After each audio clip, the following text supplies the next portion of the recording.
यांना आता सगळे इन्व्हिटेशन एक सोबत दाखवणार आहे.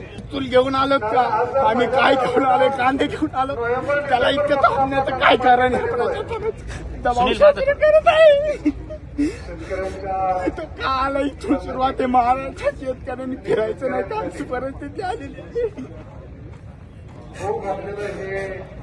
100 पोलीस विचारतात तू माल घालून इथं आला का, तुला इन्व्हिटेशन दिलं कोणी, इन्व्हिटेशनचा फोटो दाखव. यांना आता सगळे इन्व्हिटेशन एक सोबत दाखवणार आहेत. एका एकाला बाजूला घेऊन दबाव टाकण्याचं काय कारण? या महाराष्ट्रामध्ये आम्ही काही तलवारी घेऊन आलोत का, पिस्तूल घेऊन आलोत का, आम्ही काय घेऊन आलो, कांदे घेऊन आलो, त्याला इतकं थांबण्याचं काय कारण आहे प्रशासनाचं? म्हणजे महाराष्ट्रात शेतकऱ्यांनी जगावंच नाही असं यांचं धोरण दिसतंय. येणाऱ्या काळात याला सडेतोड शेतकरी उत्तर देतील असं दिसतं. याच्यात प्रशासनाची चूक नसून सरकारच्या वतीने याच्यावर दबाव आणलेला आहे आणि आम्हाला या महाराष्ट्रात आज इथून पुढे पाऊल सुद्धा टाकण्याचं बंदी घालतील की काय अशी परिस्थिती आहे.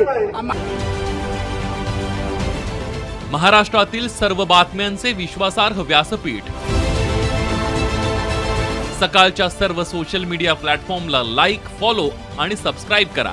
तसंच सर्व नोटिफिकेशनसाठी बेल आयकॉन प्रेस करायला विसरू नका.